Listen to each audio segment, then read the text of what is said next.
So ladies, if you want to get married and have a child, date me. That's the conclusion. Hi guys, Pdgcast here, Jamaican YouTuber. Welcome back to my channel. This is the Pdgcast. Alright, just changing the format up a little bit in terms of where the audios run through until I sort out this situation here.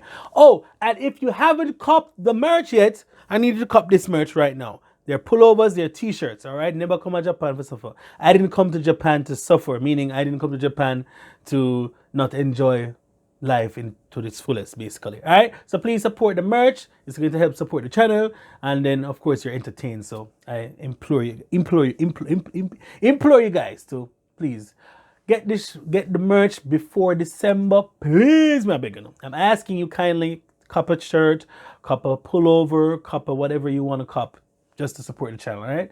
Especially those in America. Most of my subscribers are from the United States or in the States. The company is based in America, so it should take less than a week to get to you, usually. All right? Now, today's video. To all the girls I loved before. You know that's to all the boys I loved before, a Netflix series, show, actually. Right. Well, this is to all the girls that I had a crush on before, or the girls that I've dated before. This year has taught me to be grateful for all the things that have happened to me. And persons oftentimes don't allow themselves to be thankful or to be grateful for what they have. You know, a lot of persons are realists. I was having a conversation with one of my friends the other day, Mikilia, and she said she's a realist. She doesn't see the glass half full, but as half empty, because that's a reality. But two things can be true at the same time. The glass is actually half full and it's half empty, but it depends on your perspective and how you want to look at things, right? So, just like a glass can be half full and half empty, other aspects of persons' lives can be either half full and half empty, depending on how you look at it. Positive persons tend to put positive spins on everything. And in that way, they keep their, I guess, the positive energy that they put out in the universe for what they believe in. That's their belief system.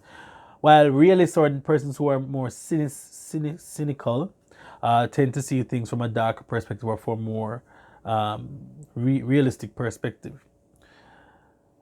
I don't know where I am, really, to be honest. At one point, I was really super positive about everything. This year put me to a little darker place. And I started thinking about like my past relationships. And I've really, like, officially, I've only actually been in maybe two or three relationships. I've been in situationships and entanglements. You know, always found myself like attracted to a certain type of girl. When I recognized it, my friend actually, Squally, big up Dr. Myers, you know, recognize that I kind of go for a type of girl that is in a broken relationship because there's something that I want. I don't know. Is it, would you say like I'm self-sabotaging almost, like, and I go for girls that are unattainable but are attainable but not attainable. And so in a sense, it's low risk, high reward type of vibe, I guess. Not to say that women are things or everything. I'm just saying the pay, oh God, the payoff. I'm going down a road that I can't go down in 2020. But what I'm saying is, people, is that sometimes we have to look within ourselves to see what we are putting out and what we want. And to girls that I had crushes on, as I said in the previous video, a lot of them became my friends for whatever reason. But the exes, like my true exes, my first girlfriend, she's now in England. People who know, if you know, you know. That was an interesting relationship because it was born through the church. I am a pastor's son or a priest's son, and I used to sing. I used to be what they call an altar boy server, or yeah. But yeah, my faith doesn't do that thing where they touch the boys. No, that's not. Anglicans don't do that, or whatever. To my knowledge, at least, I wasn't touched. Definitely. I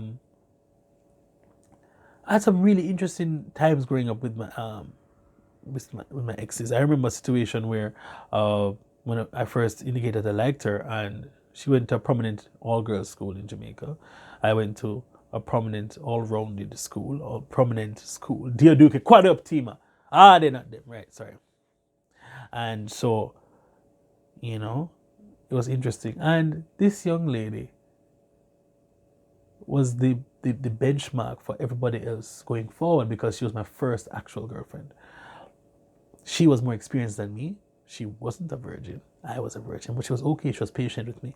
Um, she really was an interesting person because of the um, she grew up with her grandmother. So you know what they say about people who go with their grandmother. I don't know. That's why I'm asking if you know what they say. But yeah, she was nice. She was she looked good. Not like she looked good. She had that forehead that is attractive, big but not too big. But it's that type of forehead that make girls beautiful. You know that forehead, that 5'6" head, like a Rihanna forehead, right? Nice, cool, smooth skin tone, nice body. Yo, what happened, Dre? I messed that up, you know, first of all, her mother didn't approve of her having a relationship. Her mother was in England as well. And her mother came and scooped her up one summer when she was in sixth form, and that was the end of that. That was the end of the relationship because her mother said, Yo, I'll come for you and I'm taking it back. And she didn't know I was her boyfriend. She thought it was just a good friend. When she found out I was a boyfriend, oh my God. Am I attracted to crazy women with crazy parents or so? Because I remember the mother actually, because my girlfriend once she wore a thong, and her mother literally got her scissors. I asked her to go for scissors and cut the thong from off her body while she was still wearing it, and she went in her pants and cut off the thong with the scissors. Like, who does that? Like, that's only a Caribbean period thing, clearly. But she was at fault. She was 15, 16 at the time. And I had to be there to listen to when she was dealing with that drama, and it was just not good. We ended up not breaking up eventually, but it was just by mutual thing because it was long distances. England at the time, it cost like $15, like $20 a minute, or like $25 a minute, to call England from Digicel, and I had a prepaid card as a high school student, right? It just didn't work. Yeah. She's married now. I think she has 2 children. She's doing well for herself in England, from what I remember. Last time I haven't spoken to her in a minute, actually. Her birthday was like 2 weeks ago. Did I tell her birthday? Jesus, am I a bad person? Yeah. So that was my first girlfriend. Let's call her number 1. Let's call her Vineyard Town, VT. VT, yeah? So I was VT. So VT was my first girlfriend.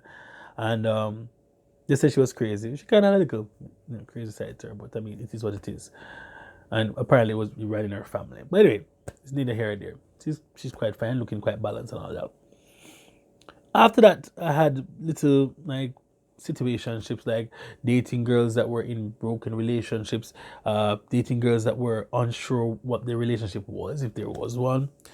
And I'd hear the stories coming back, and all they were saying was that he wasn't doing this and wasn't doing that, but they were not willing to leave. And I wondered why.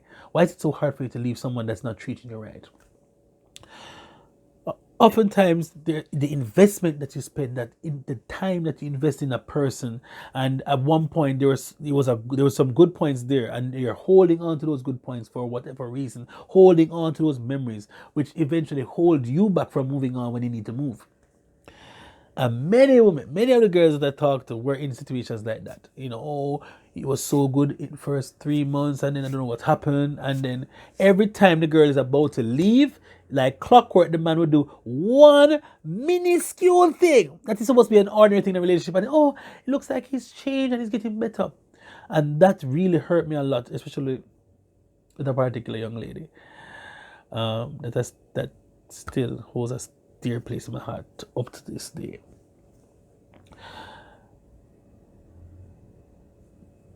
People always look for the good in a situation that is bad, right? Is that the optimist in them? Like, I would always wonder, like, why would you, as in, not you have somebody here that is ready to treat you, but you don't want to leave the unknown. You don't want to leave known for the unknown, or sure for unsure, because you might jump out of the frying pan and end up in the fire, and I do get that. I was also there's someone that has always been like a love interest in my life constantly throughout, but timing was just always off for both of us. And we've always cared about each other. You know what I mean? Then my second ex, who to this day, I know that she regrets. I think she actually told me she regretted what she did in breaking up with me. And I was stubborn and a bit egotistical when she came back to me to say, let's get back together. But I was like, yo, why would you even leave? I told you that, we can work on things and whatever. And to be honest, I could see where she's coming from, but family is very important to me. And I was still living with my parents at the time. I was working at the bank, making decent money. And she said to me she could boops me out and take me for an idiot, but no, she rate me too much to do that. I'm like, so why would you even think about something like that? If you like somebody and care about them, why would the thought of trying to finesse them out of money and whatever be the case? Well, when I was with my last boyfriend, he used to like he used to do my hair and have to pay for my nails every week and my hair for every week and this and that. I'm like, oh. And I did live with him and whatever. Okay. But then on the other side, he wanted to control her because he's putting out all this money.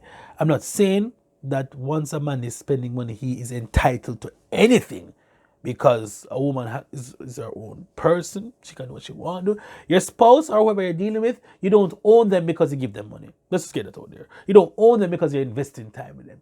They should be showing you respect, yes, and might want to do things for you because they want to, but you can't force someone to do something for you because you're spending money or putting an outlay in an investment. It's not an investment tool.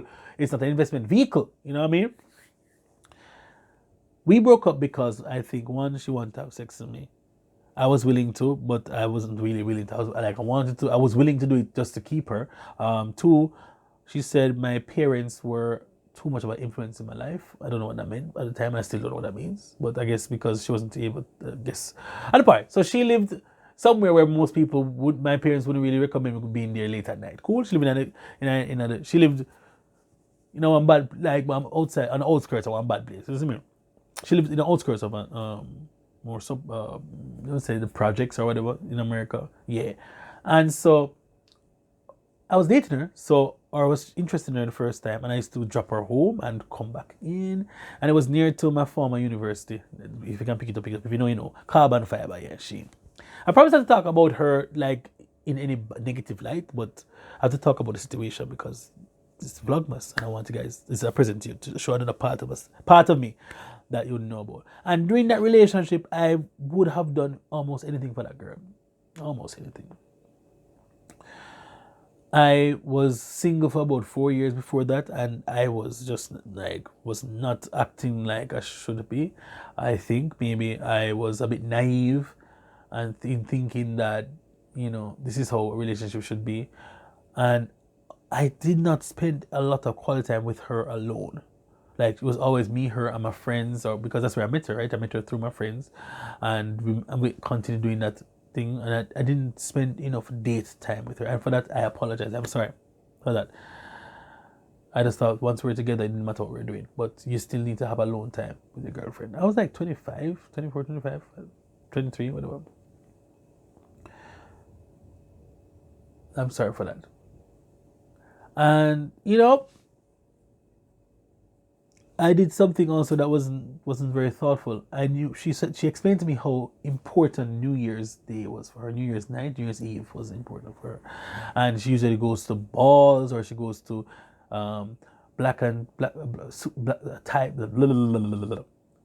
jacket and tie events, black tie events, right? But me, I go to church until 12, and then I go to party with my friends at their house. I would drink and have a drink up or whatever, or barbecue with drink up and so I cook food. It was a big thing for us. That was our big thing because we've said, what's the point of spending $10,000 for a ticket plus 10,000 upwards for clothes to go to a party where we can party here, have a good time, drink champagne, drink whatever, eat good food that we have prepared ourselves, right?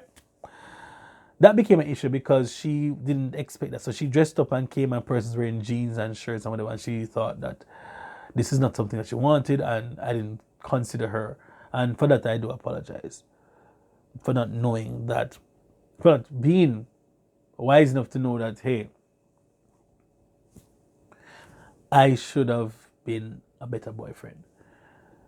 But you live and you learn and you grow older. But apart from that little issue, though, I was always there for her when she was sick. I took her to the hospital, even when I wasn't with her. She even when I broke up with her, well, she broke up with me. She would call me when she was sick to pick her up from her home, and I would take her to the hospital. And each time I carried her to the hospital, the doctor would say, "Is this your husband or boyfriend? Because he always seems to be here with you." That was like 2 or 3 times I carried her. He's so good. He's a good guy. And she said, "Boy, Andre, thank you, whatever, whatever." I said, "Thanks for." One day after we broke up, she broke up. I was devastated after we broke up. I was studying for the CFA exams, the Certified Financial Analyst exams, and that was in June. And I couldn't function. I couldn't study. I was moping around for about a month. She broke up with me on the phone and didn't want to continue speaking. Like we're friends. Why can't we just be friends? Like what? I mean, at the end of the day, it is what it is, you know. But I'm grateful for the experience. And after that, she tried to speak to me afterwards, but I wasn't having it. I wasn't like, yo, you like I was hurt. I was still hurt. And she said she wanted to speak to me and she wanted to, you know, and she doesn't want to talk to me and my friends want to talk to me alone. And I was like, yo, I'm not really wanting to hear what you say. But at that point, there were more girls around me. My friends were bringing girls around me. Girls were coming through to the Brook Pocket Fridays BPF, which was like, that was our event for like 3-4 years. Every Friday night, we just hang out at a friend's house, drink, eat, chat, and whatever sort of wildness used to take place. Man, Jamaica was good. It was a really good time back in the day. Man, I miss Jamaica. So yeah, so that happened, and that was my last official relationship. So that's two. Well, the one that happened the other day didn't really count because I didn't ask her to be my girlfriend. We didn't confirm it, but she said that was her man and that was her girl, whatever. So yeah, those are the. I think those are excited about. Really, I've been in like the talking stage with many people, and something always breaks down. There's one time that this particular person who was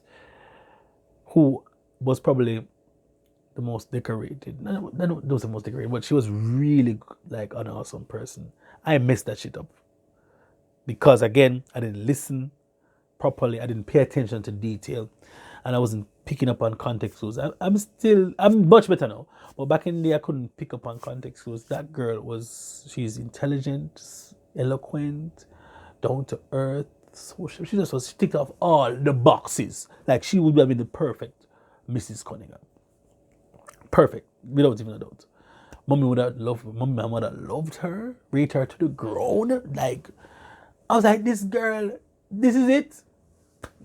And I was like, I don't know if she was reading, but I like to apologize to her for not actually listening to her and treating her the way that she deserved. I treated her well, but I just didn't. There are certain things that I guess I didn't pick up on, I wasn't aware of, and probably oblivious to. And I got a couple chances, but I guess I didn't learn. And those who don't hear will feel, and I definitely felt it. She basically cut me off for about a couple of days so she could, I guess, purge herself of all her feelings. And then she said, "Hey, Andre, this is it. I don't think we can continue." And that's okay, fine. I apologize. I just wanted an extra chance. I didn't mean to do this. And whatever situations came, I think we could have handled it much more amicably, but it is what it is. I've never wished a bad thing for her. She's happily married and has a child. This is interesting. My ex before that is now married with twins. So ladies, if you want to get married and have a child, date me. That's the conclusion. All of the persons that I've actually dated, like properly dated, are now married or and have children. There's this other oh my god. There's even wow. Well, that will happen eventually. That doesn't mean there's a correlation, but doesn't mean there's a causation effect, right? All right. So, to all the girls I've dated before or had crushes on before, and we have had talking stages and whatever, I'd like to apologize for not actually being the man that you wanted me to be, or being the man that I could be, the full man. I think for the most part, I just, in the early part of my life, up to like 25, 26, I wasn't really paying attention to what she was not saying and what she was actually saying and the indications and the clues that they were giving me. Now I'm much better at it. Although I'm still oblivious sometimes of when women are interested in me, because I just, women laugh at, people laugh at me generally because I entertain, but I don't know if she's flirty laughing or just laughing because I'm funny or laughing at me. So it's still hard to decipher those. But yeah, that's just the way things are. What are we gonna do? What are you gonna do? What are you gonna do though? I just wanted to talk to like this to my exes, to my crushes, to the person at the talking stage.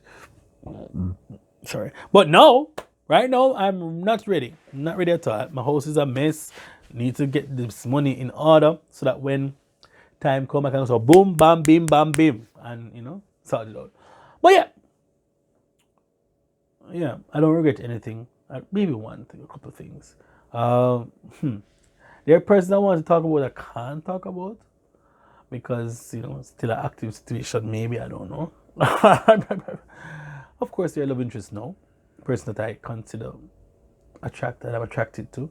Like seriously, like what's wrong with being attracted to your friend? Like yeah, you say, oh my god, that girl can cook or that girl is so talented. I mean, she need a good man like me, right? And then sometimes you become so protective of them. Meaning, I mean, not like you block the person from getting it, but you just don't want anybody who is not worthy in your eyes to get them because, I mean, it's your friend, right? And you want the best for them. You want to see them happy. That's my thing, I like to see people happy. I like to see my friends happy. I like to see my friends successful. I like, even my exes. Yeah, even them. I like to see them happy. Like, I would never try to get in the way of somebody's happiness. Once they're not doing something illegal. Like if you get happy murdering people, then I have to get in the way of that. So yeah, that's just how things are and that's how things crumble. Wow, this is a bit whoa, a lot of things were said on this podcast that I don't really talk about. But yeah, let me tell you something. Let me tell you a funny story. So my last birthday I celebrated in Jamaica, there was this wonderful woman that I was interested in. We both had similar taste in music and food. Food is important. Let me tell you about food. You can see me. Food is important. If the girl likes the same food you like, let me tell you something, man. You see, if you both love the same things, people, trust me, it's amazing. And you just won't ever want to stop that. Yeah, that girl, man. Wonderful woman. She's married and has a baby too. Big up yourself. Big singer. Yeah, man. She not gonna watch videos, so it don't matter. But I don't want to draw attention to her. Like, let me tell you a funny story. You ever been? No. That's for another time. That's way though. Maybe next year. Or later in Vlogmas. Alright. If you like the video, give a thumbs up. Please share the video, subscribe, cop the merch. The link will be in the description down below. It's Vlogmas, day 10. Pdgcast, Jamaican YouTuber. Iki Ma Show.